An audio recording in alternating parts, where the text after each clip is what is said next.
왕의 족보라는 제목으로 오늘 함께 은혜를 나누겠습니다. 이제 오늘부터 이제 마태복음에 대한 말씀을 쭉 살펴보려고 하는데요. 신약을 시작하는 첫 책 마태복음을 이제 마음 먹고 읽어보려고 딱 폈더니 뭐가 나와요? 족보가 나와요. 지금 방금 이렇게 같이 읽으시니까 읽기만 해도 은혜가 팍팍 되시죠? 네. 아니, 기왕 책을 쓸 거면 좀 재밌게 쓰지. 마가복음이나 누가복음은 시작부터 재미있는 스토리들이 나오거든요. 그래서 막 이렇게 재밌게 읽을 수 있어요. 근데 마태복음은 큰맘 먹고 딱 시작했는데 처음 읽으면서부터 에이씨, 그래서 이제 덮고 싶은 마음이 든단 말이죠. 뭐 처음부터 기적 얘기도 좀 나오고 병 고치는 얘기도 나오고 그럼 좋았을 텐데 왜 이렇게 성경을 썼을까? 여러분, 마태복음을 누가 썼죠? 네, 잘 아시네요. 마태가 썼어요. 그럼 마태의 전직 직업이 뭡니까?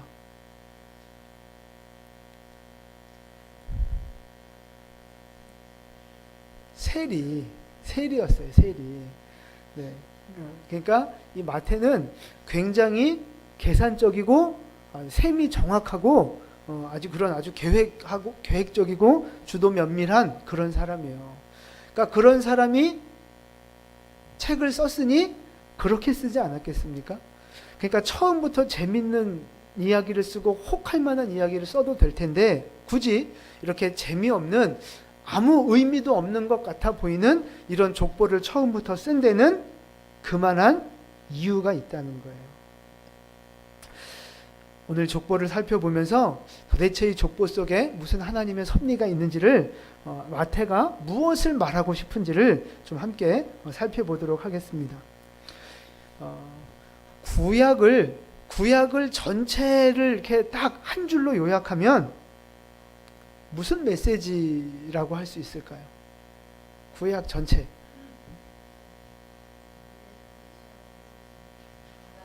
그죠? 아시네요.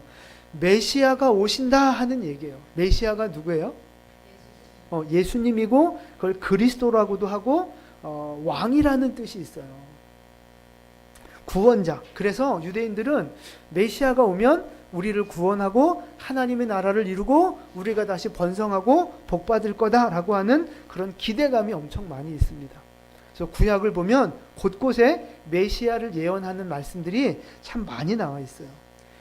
유대인들은 지금도 메시아를 기다리고 있습니다. 지금 저 이스라엘 사람들은 지금도 메시아를 기다려요. 예수님을 믿지 않으니까 지금도 절기 때마다 메시아를 기다리는 그런 의식들을 행하고 있습니다. 여러분, 유대인들이 믿고 있는 메시아 어떤 사람이냐 하면 아브라함의 자손이어야 하고 다윗의 자손이어야만 하는 거예요. 그래서 오늘 이 메시아를 증명하려면 먼저 그 족보 혈통을 먼저 확인을 해봐야 돼요. 이 사람이 아브라함의 자손인지 다윗의 자손인지 그걸 확인을 해야만 됩니다. 그래서 이 마태가 예수님이 메시아고 그리스도라는 사실을 분명하게 보여주기 위해서 족보로부터 시작을 하는 거예요. 혈통이 다윗의 혈통이고 아브라함의 혈통이라는 걸 지금 보여주고 있는 거예요. 이제 왜 마태복음이 족보부터 시작하는지 좀 이해가 되시죠? 그래서 구약과 신약을 연결하는 그 다리와 같은 역할을 마태복음이 하는데 여기에는 반드시 족보가 필요한 거예요. 그래야 예수님의 그리스도라는 것이 이게 증명을 할 수가 있는 거거든요. 그러니까 이제 혹시 앞으로 누가 마태복음 족보 나와서 너무 재미없어 그러면 가서 한마디씩 아는 척 하세요. 그게 아니야. 원래 이런 의미가 있어. 그러고 이제 한마디씩 좀 가르쳐 주시고 잘난 척도 좀 하시고. 네. 근데 이 족보를 보면서 이제 그런 생각을 해봤어요. 우리 인생도 마찬가지예요. 도대체 이해할 수 없는 고난들이 우리의 삶 가운데 있단 말이에요. 왜 도대체 이런 일들이 나에게 일어날까? 도대체 왜 이런 사람을 하나님이 나한테 만나게 하셨을까? 그런 이해할 수 없는 고난과 아픔들이 있어요. 우리가 지금 족보를 보면서 이해를 못하듯이 우리의 인생의 현실의 문제를 보면서 이해하지 못하는 것들이 있단 말이죠. 그런데 알고 보니 거기 분명한 하나님의 계획과 목적과 섭리가 있는 것처럼 우리의 이해할 수 없는 고난 속에도 하나님의 분명한 목적이 있음을 믿으시기를 바랍니다. 여러분 지금 겪고 있는 고난 속에 하나님의 뜻이 있다는 거예요. 하나님의 목적이 있다는 거예요. 거기엔 뭔가 하나님의 계산이 있다는 거예요. 아멘을 좀 하셨으면 좋겠어요. 왜 이걸 안 믿으시는지 모르겠어요. 그래서 믿음은요, 내가 하나님 믿고 복받고 하나님 믿고 잘되고 뭐 이런 것도 있겠지만 하나님의 뜻을 찾아가는 게 믿음의 길이에요. 하나님이 원하시는 게 뭔지, 내가 하나님 앞에서 어떻게 살아가야 하는지 그 하나님의 뜻을 찾아가는 그 과정, 그게 바로 믿음의 과정이에요. 그래서 하나님의 뜻을 찾기 위해서 말씀을 묵상하는 거고, 하나님의 뜻을 찾아가기 위해서 기도하는 거고, 하나님의 뜻을 찾기 위해서 주님의 얼굴을 바라보는 삶을 살아가야 하는 거예요. 여러분, 그게 진짜 믿음인 줄 믿으시기를 바랍니다. 그 믿음이 우리 안에 그 방향이 바로 잡혀야 한다는 거예요. 그렇게 살아가다 보면 또 하나님이 형통하는 은혜도 주시고 복도 주시게 된다는 것입니다. 어쨌든 이러한 그 배경을 깔고 오늘 말씀을 1절부터 좀 살펴볼게요. 자, 오늘 1절 말씀을 함께 봉독하겠습니다. 아브라함과 다윗의 자손. 아멘. 자, 족보를 시작하는데 아브라함과 다윗부터 시작을 하고 있어요. 여러분, 왜 아브라함과 다윗부터 시작을 할까요? 그 위로 더 또 훌륭한 조상들이 있었잖아요. 아담도 있었고 노아도 있었고 하늘에 올라간 에녹도 있었고 이런 훌륭한 사람들이 있었는데 왜 아브라함부터 시작을 할까 하는 것입니다. 왜 그럴까요?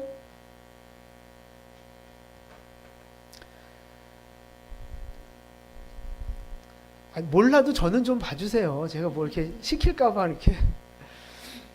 아브라함과 다윗에게 하나님이 특별하게 주신 언약들이 있어요. 그 아브라함에게 주신 언약과 다윗에게 주신 언약이 결론적으로 예수님에게 주신 언약이기 때문에 아브라함부터 시작을 하고 있는 거예요. 그 말씀을 좀 추적해 보겠습니다. 여러분, 우리가 보통 아브라함 그러면 어떤 사람이라고 우리가 말하죠? 그렇죠. 믿음의 조상이라고 합니다. 조상 그러면 시작점, 출발점, 아버지 이제 그런 뜻이 있는데 왜 아브라함이 믿음의 조상이 됐어요? 그렇죠. 그 사건도 있죠. 근데 맨 처음에 아브라함이 태어났을 때 환경이 어땠느냐 하면 그 아버지가 우상을 만들어서 파는 우상을 섬기는 사람이었어요.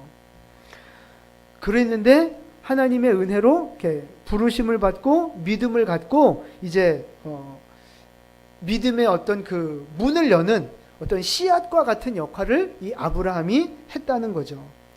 그래서 믿음의 출발, 믿음의 조상 이렇게 명명하는 거예요. 그 아브라함에게 하나님이 어떤 복을 약속해 주셨느냐? 창세기 12장 2절과 3절 말씀이에요. 우리 함께 봉독하겠습니다.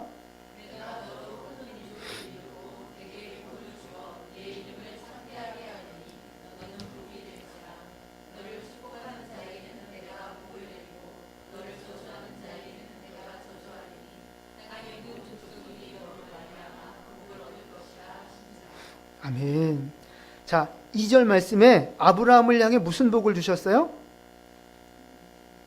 네, 큰 민족도 이루고 이름도 창대하게 하고 너는 뭐가 되어? 복이 될지라 하는 거예요. 보세요. 너는 복을 받아라. 내가 너한테 복을 주겠다. 이게 아니에요. 네가 복이다 하는 거예요. 네가 복의 근원이고 네가 복의 시작이고 네가 복의 출발점이다. 이런 말씀을 하고 계시는 거예요. 그래서 결국에 누구까지 복을 받아요? 그 지나서. 그렇죠. 땅의 모든 족속이 아브라함 너로 말미암아 복을 받을 것이다. 이런 약속을 지금 주고 계신 거예요. 여러분, 근데 이 말씀이 아브라함에게 그대로 이루어졌습니까? 안 이루어졌습니까?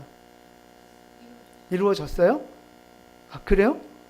모든 족속이 아브라함 때문에 복을 받았어요? 아, 나는 몰랐는데, 아, 굉장히 겸손하시네요. 네, 내가 미처 몰랐는데. 이 말씀이 1차적으로는 아브라함에게 주신 말씀이 맞지만 조금 더 깊이 들어가면 누구를 향한 말씀이냐면 메시아를 향한 말씀이에요. 예수 그리스도를 향한 말씀입니다. 예수님이 복의 근원 아닙니까? 예수님이 복 자체 아니겠어요? 예수님으로 인하여 모든 열방이 구원받는 그것이 하나님의 비전이잖아요. 결국 이 아브라함에게 주신 말씀은 예수 그리스도에게 주신 말씀이라는 거예요. 또 다윗에게는 어떤 약속을 주셨느냐? 우리 사무엘하 7장 16절 말씀이에요. 함께 봉독하겠습니다. 내 집과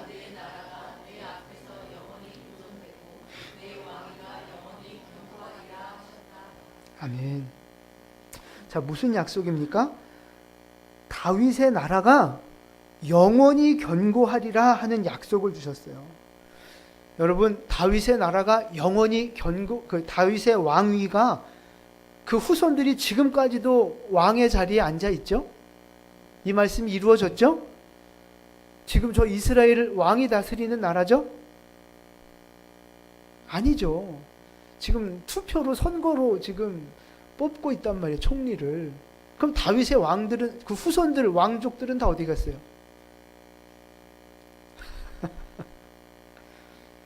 이 말씀 역시 1차적으로는 다윗을 향해 주신 말씀이지만 조금 더 깊이 영적으로는 왕으로 오시는 메시아를 향해 주시는 말씀이에요. 메시아의 나라, 하나님의 나라가 영원할 것이다 라고 하는 그런 약속의 말씀입니다. 그래서 결국 다윗의 이 왕위, 왕의 자리는 왕으로 오시는 예수님을 보여주는 거예요.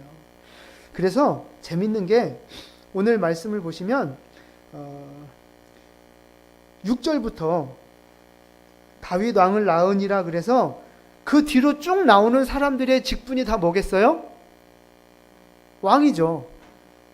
솔로몬도 왕이고 르호보암도 왕이고 다 왕이에요. 그런데 아무에게도 왕자를 붙여주지 않았어요. 누구만 왕이라고 붙였어요? 다윗만. 6절에 다윗 왕을 낳으니라. 그래서 다윗에게만 유일하게 왕자를 붙여줬어요. 다윗이 메시아라는 걸 보여주는 인물이기 때문에 그렇게 한 거예요. 다윗을 향해 하나님이 하신 말씀이 있습니다. 13장, 사도행전 13장 22절 말씀이에요. 같이 읽습니다. 사도행전 13장 22절. 패하시고 다윗을 왕으로 세우시고 증언하여 이르시되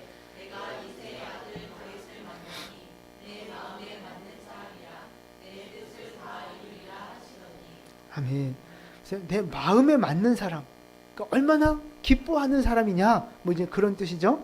근데 하나님이 예수님에게 하신 말씀을 보세요. 마태복음 3장 17절입니다. 하늘로부터 소리가 있어 말씀하시되 아멘. 자, 예수님을 향해서 사랑하고 기뻐하는 아들이라는 거예요. 다윗이 하나님 마음에 맞는 사람, 하나님을 기쁘시게 했던 사람인 것처럼 예수님도 하나님의 기쁨이 되는 아들이었단 말이에요. 그래서 다윗을 향해 내 뜻을 다 이루리라 말씀하셨는데 예수님이 마지막 돌아가실 때 십자가에서 마지막으로 하셨던 말씀이 뭐예요? 그렇죠. 다 이루었다. 그런 거예요. 그러니까 결국 다윗의 인생은 예수님이 메시아라는 것을 보여주는 그런 인생이었다는 거예요. 오늘 지금 말씀을 정리하면 그렇습니다. 예수님은 아브라함의 자손이고 다윗의 자손인데 아브라함의 자손이라는 말은 무슨 뜻이냐면 복을 주는 복의 근원이 된다는 말씀이고, 다윗의 자손이라는 말은 왕이라는 말씀이에요. 그래서 아브라함과 다윗의 자손, 그러면 예수님이 이 땅에 왕으로 오셨는데 왜 오셨느냐? 복을 주시기 위해서 오셨다는 거예요. 하나님의 백성들에게 복을 주시기 위해서 왕으로 이 땅에 오셨다는 걸 지금 보여주고 있는 거예요. 예수님이 그것이 이 땅에 오신 목적이라는 것입니다. 왕이신 예수님이 우리에게 복을 주기 위해서 이 땅에 오셨어요. 더 중요한 것은 그 왕이신 예수님이 오늘 어디에 오셨어요? 이 자리에 오셨고 우리의 마음 가운데 오셨다는 거예요. 왕이신 예수님이, 복의 근원 되신 예수님이 오늘 우리의 심령 가운데 찾아오신 줄 믿으시기를 바랍니다. 그래서 예수님을 왕으로 모셔드리면 뭐가 같이 따라오는 거예요? 복이 같이 따라오는 거예요. 여러분, 이걸 아셔야 돼요. 예수님을 나의 왕으로 모실 때 은혜와 축복이 함께 따라오는 거예요. 그 왕의 명령에 순종하고 왕의 법을 지키고 그 왕을 섬기며 살아갈 때 하나님의 은혜가 함께 찾아오는 거예요. 신명기 10장 13절 말씀을 보세요.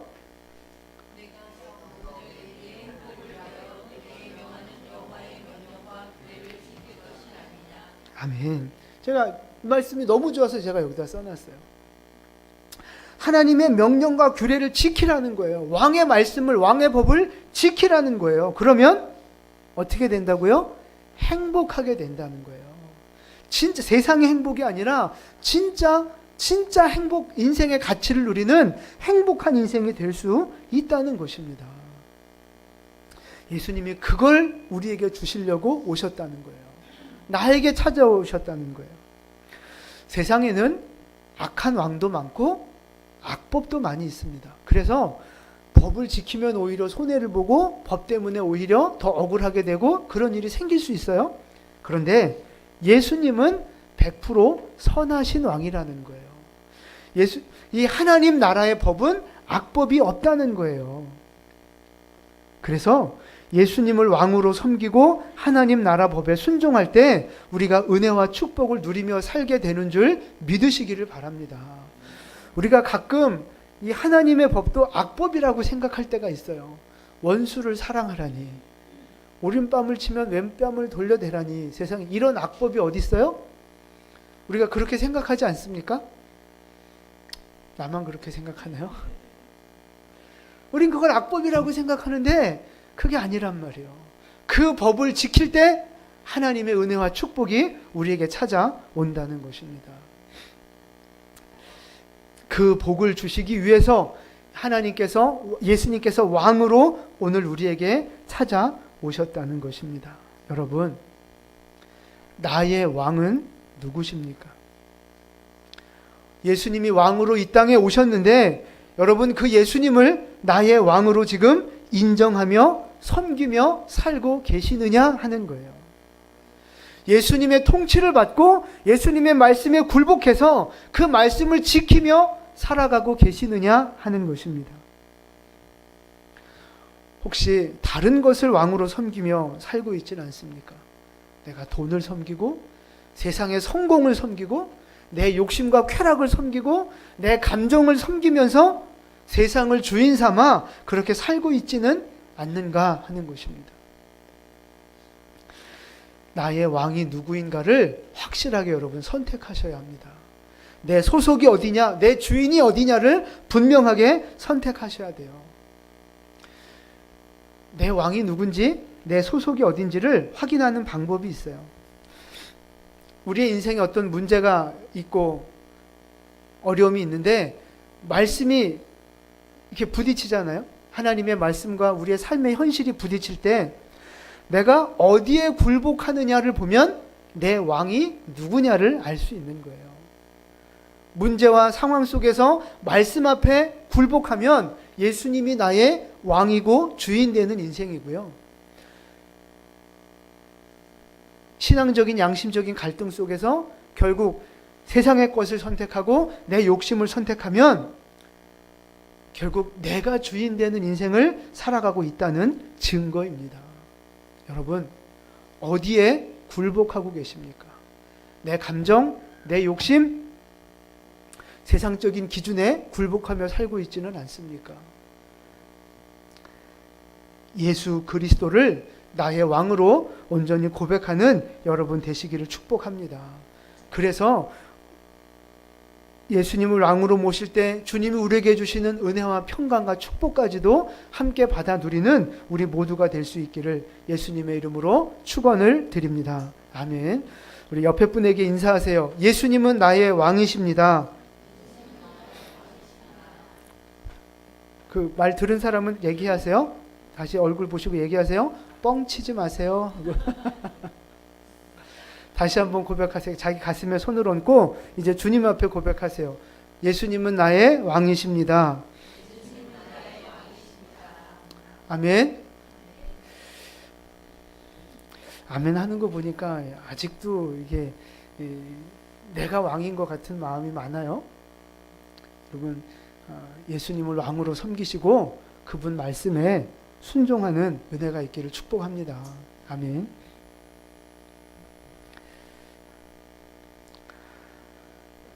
두 번째 말씀인데요. 여러분, 족보는 기록할 때 누구를 중심으로 기록을 해가죠? 그죠? 먼저는 아들, 그 중에서도 이제 장자 중심으로 그 족보가 이제 이어지게 돼 있어요. 근데 오늘 예수님의 족보를 보면 한번 보세요. 자, 2절 3절 한번 보세요. 2절 3절. 아브라함이 이삭을 낳고, 자, 아브라함의 장자가 이삭이죠? 아니, 저도 알고 물어보는 거 이렇게 째려보면서 아니요라고 하지 마시고, 저도 알고 물어보는 거예요. 누구예요, 그러면? 이스마엘이죠. 원래는 이스마엘이에요. 물론 본처의 장자 그러면 이삭이지만, 뭐 그렇게 따지면 이삭은 좀 봐줄 수 있어요. 자, 그럼 그 다음에 보세요. 이삭은 야곱을 낳고, 이삭의 장자가 야곱입니까? 그럼 누구예요? 에서죠. 야곱은 둘째예요. 야곱은 유다와 그의 형제들을 낳고, 야곱의 장자가 누구예요? 유다예요?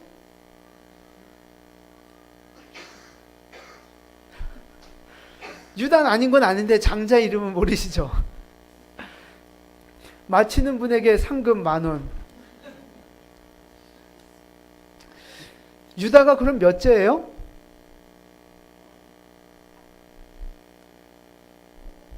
넷째요, 넷째. 첫째 아들이 누구냐?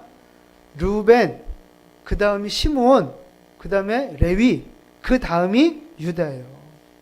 그러면 이 첫째 르우벤은 왜 여기 기록되지 못했을까요?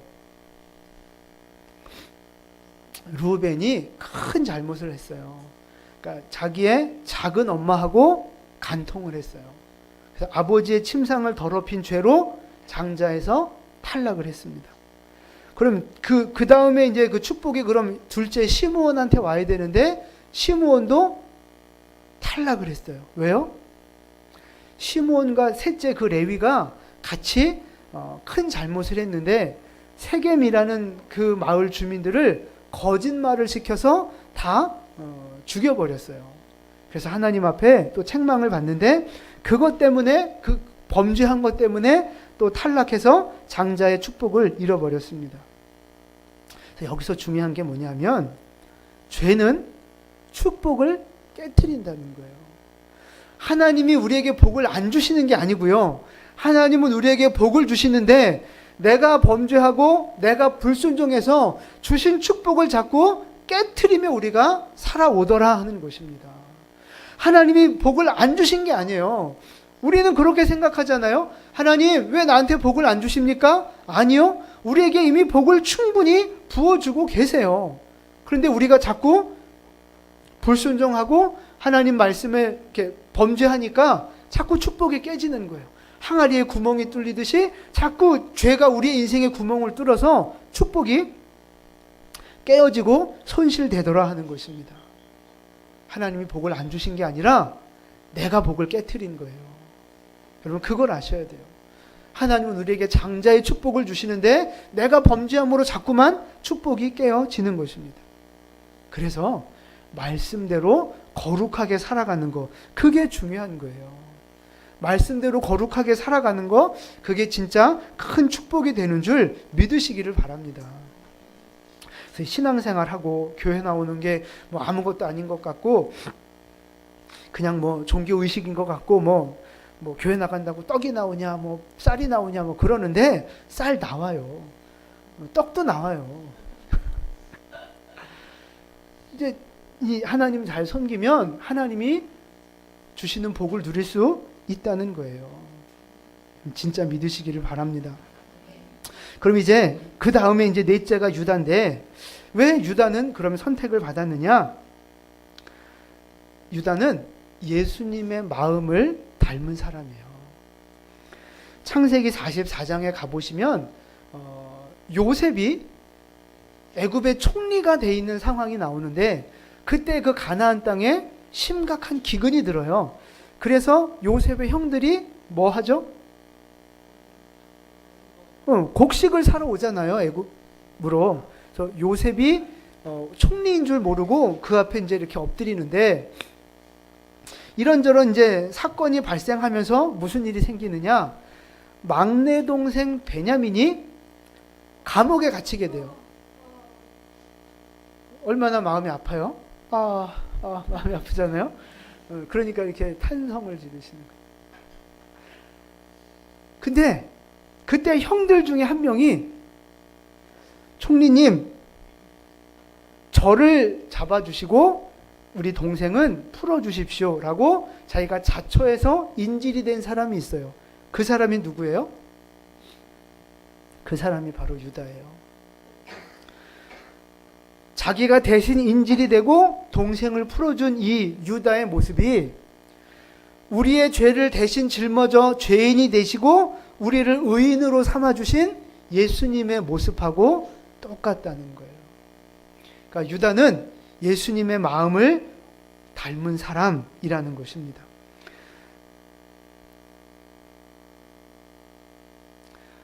그래서 하나님이 유다를 선택하신 거예요. 믿음의 장자로. 여러분, 우리가 뭔가 이렇게 중요한 일을 해야 하는데 그 일을 누구에게 맡기겠느냐 하는 거예요. 중요한 일을 맡겨야 되는데 나랑 같은 마음을 갖고 나랑 같은 기준을 갖고 나처럼 열심히 하는 사람에게 그 일을 맡기지 않겠습니까? 여러분, 사장님들 뭐 이렇게 그런 분들 밑에 직원들 뭐 다 직원이신가? 네. 사장의 마음으로 직원이 일을 한다면 사장이 그 직원을 볼 때 어떤 마음이 들겠어요? 쟤는 키워주고 싶다. 뭐 이런 마음 들지 않겠어요? 제가 영광교회에서 부교육자로 있을 때도 담임 목사님이 늘 그런 얘기 하셨어요. 담임 목사의 눈과 그 입장에서 교회를 좀 보라는 거예요. 그러면 너네 그렇게 안 한다고 맨날 이렇게 저희한테 야단치셨던 말씀이 있어요. 근데 그게 잘 안 돼요. 역시 부목사는 부목사고 담임 목사는 담임 목사예요. 그게 참 그걸 뛰어넘기가 쉽진 않아요. 근데 그거를 뛰어넘어야 그 주인한테 인정을 받을 수 있는 거예요. 주인의 마음으로 일할 때, 주인의 기준과 주인의 입장에서 생각하고 이게 경영하고 동참할 때 그때 인정받고 높임을 받을 수 있는 거예요. 유다도 마찬가지예요. 예수님이 왜 유다를 하나님이 높이셨어요? 같은 마음을 갖고 있거든요. 긍휼의 마음. 그래서 하나님이 유다를 쓰신 거라는 거예요. 그러니까 하나님이 보시기에 육신적인 혈통적인 장자냐 아니냐 이건 중요하지 않아요. 육신적인 조건들, 뭐 머리가 똑똑하고 얼굴이 이쁘고 돈이 많고 좋은 대학 나오고 그거 중요하지 않아요. 아니, 하나님이 돈이 없으셔서 돈 많은 사람을 선택하시겠습니까? 하나님이 지혜가 부족해서 머리 똑똑한 사람을 선택하셔야만 하겠습니까? 아니라는 거예요. 모든 것이 다 하나님의 건데 하나님이 돈이 없겠어요? 지혜가 없겠어요? 다 하나님 건데 왜 굳이 그런 사람을 선택하겠어요? 아니요. 하나님이 선택하는 사람은 누구냐? 하나님을 닮은 사람, 하나님의 성품을 가진 사람, 그 중심이 하나님을 의지하는 사람, 그런 사람을 하나님이 선택하시고 높여주시는 줄 믿으시기를 바랍니다. 그런 사람이 하나님 앞에 쓰임받는 영적인 장자가 된다는 거예요. 혈통적인 장자가 아니라 영적인 장자가 되셔야 한다는 것입니다. 여러분, 우리 혈통적인 장자는 이미 물 건너 갔어요, 우리. 그잖아요? 태어나 봤더니 이미 둘째야. 이거 어떻게 해요? 태어나 봤는데 딸이야. 그렇잖아요? 이거 우리가 어떻게 할 수 없는 거예요. 그러나 영적인 장자가 되는 것은 내가 선택할 수 있다는 거예요. 말씀대로 순종하고 섬기는 사람으로 살아갈 때, 이 유다처럼 예수님처럼 말씀을 내 가슴에 품고 말씀대로 살아갈 때 예수님 닮아가는 영적인 장자가 될 수 있는 줄 믿으시기를 바랍니다. 아멘. 여러분, 영적인 장자가 되셔야 돼요.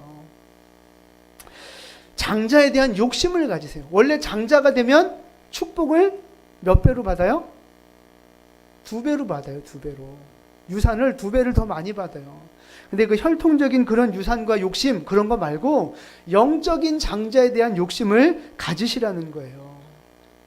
내가 누구보다, 우리 교회에서 누구보다 더 많이 성경을 읽고, 내가 누구보다 더 많이 기도하는 사람이 되겠다. 내가 우리 교회에서 누구보다 더 많이 봉사하고, 내가 누구보다 더 많이 섬기는 사람이 되겠다. 내가 우리 교회에서 누구보다도 더 많이 예수님을 닮은 사람이 되겠다. 어디까지 해야 아멘을 하실지는 다시. 내가 우리 교회에서 누구보다도 성경을 읽는 사람이 돼야 되겠다. 이런 욕심을 좀 가지시라는 거예요. 이런 욕심을. 여러분 가정에서 영적인 장자가 누구십니까? 여러분이 생각하시기에 우리 교회에서 영적인 장자는 누구라고 생각하십니까? 바로 여러분, 바로 나 자신이 영적인 장자가 되어야 하겠다는 그런 욕심을 좀 가지시기를 축복합니다. 돈 욕심, 인정 욕심, 이런 것도 다 좋지만 그런 거 말고 영적인 장자로 하나님 앞에 선택받고 쓰임받는 그런 거룩한 욕심이 우리에게 있기를 축복합니다.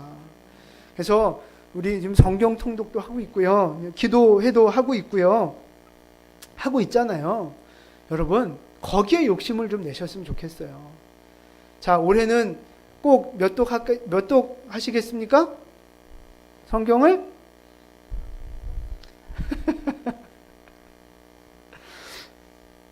욕심을 가지세요, 욕심. 세상적인 욕심이 아니라 영적인 욕심을 가지셔서 거룩한 도전을 하시는 여러분 되시기를 축복합니다. 세 번째 말씀은요, 아브라함부터 오늘 예수님까지 족보가 쭉 수천 년에 걸쳐서 족보가 이어지는데, 족보가 이어지는 동안 아무 문제 없이 평안하게 이 족보가 이어져 왔을까 하는 것입니다. 1번 맞다, 2번 아니다. 몇 번이에요? 아니다죠. 아니다. 이 다윗, 아브라함부터 예수님 올 때까지 다윗의 혈통이 끊어질 뻔한 위기가 여러 번 있었어요. 그래서 마치 그냥 보기에는 하나님이 버리신 것 같고 하나님의 말씀이 취소된 것 같은 그런 희망이 없어 보이는 때가 있었어요. 자, 오늘 8절 말씀을 보세요. 그게 언젠가를 보겠습니다.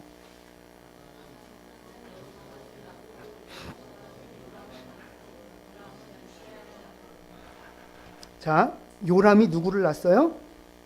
우시야를 낳았어요. 근데 여러분, 요람은 우시야를 낳지 않았어요. 그럼 왜 이렇게 기록했어요? 요람과 우시야 사이에 4명의 왕이 생략이 되어 있습니다. 그 중에 한 명 여왕이 있어요. 아달랴라고 하는 여왕이 있습니다. 혹시 들어보셨나요? 그 이름을 아달랴. 아달랴라고 하는 여왕이 있는데, 이 여자가 누구의 딸이냐 하면 북이스라엘에서 가장 악독했던 왕, 누구예요? 아합. 아합 왕의 딸이에요. 그러니까 이세벨이 엄마죠. 그러니까 얼마나 나쁜 여자겠어요. 이 아달랴가 남쪽에 있는 왕자하고 결혼을 해서 남쪽에 이제 왕비가 된 거예요. 그랬는데 남편이 죽고 아들이 왕이 됐는데 그 아들도 죽었어요.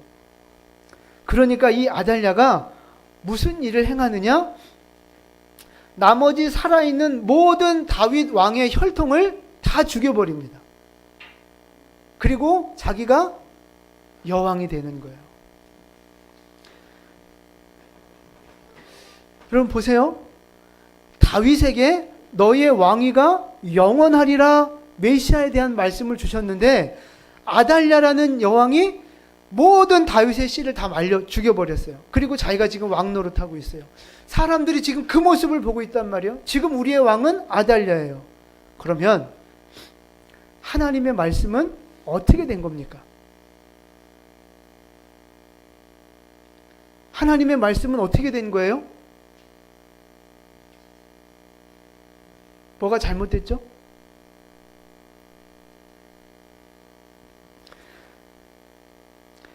열왕기하 11장 1절 말씀입니다. 열왕기하 11장 1절 말씀. 아하시아의 어머니 아달랴가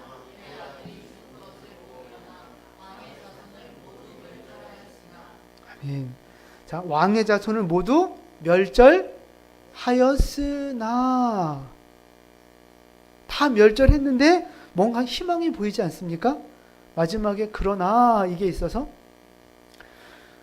다윗의 혈통을 전부 다 죽이는 그 사륙의 현장 속에서 이 아달랴의 딸 하나가 그 왕자 하나를 숨겨요. 그래서 성전에 갔다가 한 살짜리 애를 성전에 갔다가 피신시켜서 살려내요. 그래서 그 아이가 6년 동안 거기서 자라다가 나중에 다시 왕권을 차지하게 됩니다. 아달랴를 죽이고. 여러분 보세요. 아달랴 여왕이 왕이 되고 있는 상황 속에서 하나님은 왕의 씨앗을 한 명 남겨놓고 자라가게 하고 계시는데 그거를 이 세상 사람들이 알아요? 몰라요? 몰라요. 전혀 몰라요. 상상도 할 수 없죠. 그리고 이미 하나님의 약속은 끝났다고 절망했는지 모르겠어요. 더 이상 다윗의 이 혈통은 끊어졌다고 낙심하고 있는지 모르겠어요. 그냥 아달랴를 자기들의 왕으로 생각하고 살아가고 있었단 말이에요. 그러나 하나님의 씨는 살아있고 자라가고 있었다는 거예요. 우리가 다 더 이상 희망이 없다고 절망할 때, 우리가 이제 더 이상 이제 끝이라고 이제 낭망하고 있는 그 순간에도 하나님은 일하고 계셨고 하나님의 씨앗은 자라고 있었다는 거예요. 오늘 11절 말씀도 보세요. 11절 말씀 보시면 바벨론으로 사로잡혀 갈 때에 이게 무슨 말이에요 지금? 바벨론으로 사로잡혀 갔다는 말이 무슨 말이에요? 나라가 망했다는 거예요. 나라가 망한 거예요. 거기에 더 이상 무슨 왕족이 무슨 필요가 있어요. 원래 나라가 망하면 그 왕족들은 다 죽여야 맞는 건데도 나라가 지금 망했어요. 세상이 보기에는 지금 이스라엘은 끝났어요. 하나님이고 약속이고 다 필요 없어요. 지금 포로로 끌려가서 나라가 흔적도 없이 사라졌어요. 그런데 중요한 건 11절부터 바벨론으로 사로잡혀 가서도 거기에서도 계속해서 낳고의 역사가 이어지고 있더라는 거예요. 하나님의 생명의 역사가, 특별히 다윗 혈통의 역사가 끊어지지 않고 계속되어지고 있더라 하는 것입니다. 사람들이 볼 때, 우리가 볼 때는 다윗의 혈통이 끝난 것 같고 하나님의 약속이 다 끝난 것 같고 버림받은 것 같고 깜깜한 절망이라고 생각되는 그런 상황들이 있을 수 있습니다. 근데 분명한 건 뭐냐면 내가 보지 못하는 곳에서, 내가 깨닫지 못하는 그 영역 속에서 하나님은 일하고 계시다는 거예요. 하나님은 지금도 여전히 살아계셔서 일하고 계시고 우리에게 주신 약속을 이루시기 위해서 하나님은 쉬지 않고 일하고 계시는 줄 믿으시기를 바랍니다. 그 약속을 이루고 그 백성에게 복을 주시기 위해서 하나님은 지금도 하나님의 백성들을 보호하시면서 이 구원의 역사가 끊어지지 않도록 일하고 계시다는 거예요. 여러분, 우리의 인생도 마찬가지입니다. 우리의 인생에 절망스러운 그런 상황들, 그런 마음들이 생길 때가 있어요. 물질적인 어려움 때문에, 아니면 관계적인 인간관계의 어려움 때문에, 아니면 영적인 고난 때문에 어떠한 모습이든지 간에 우리의 삶 가운데 이제 이건 희망이 없다, 이제 이건 끝났다 하고 포기하고 싶은 마음이 들 때가 있을 수 있다는 거예요. 근데 오늘 이 족보를 통해서 하나님께서 분명하게 보여주시는 진리는 뭐냐면 하나님은 일하고 계신다는 것입니다. 내 상황이 아무리 힘들고 절망적이라고 할지라도 하나님은 일하고 계시다는 거예요. 내가 느끼지 못할 뿐이지, 내가 깨닫지 못할 뿐이지 하나님은 변함없이 일하고 계신 줄 믿으시기를 바랍니다. 보이지 않으니까 믿음이 필요한 거예요. 느껴지지 않고 깨달아지지 않으니까 이 말씀이 우리에게 필요한 거예요. 이 말씀을 그래서 믿어야 하는 거예요. 여러분, 하나님은 지금도 여러분을 위해서 일하고 계세요. 아무리 인생에 캄캄한 어둠이 찾아온다 할지라도, 내 힘으로 해결할 수 없는 고난과 어려움이 찾아온다 할지라도 하나님 여러분 버리신 게 아닙니다. 이것으로 끝나는 인생이 아니라는 거예요. 하나님은 우리에게 축복을 주시기 위해서 지금도 일하고 계심을 믿으시고, 이 믿음을 갖고 소망을 가지시고 위로를 받으시고 끝까지 승리하는 여러분 되실 수 있기를 예수님의 이름으로 축원을 드립니다. 아멘. 기도하겠습니다.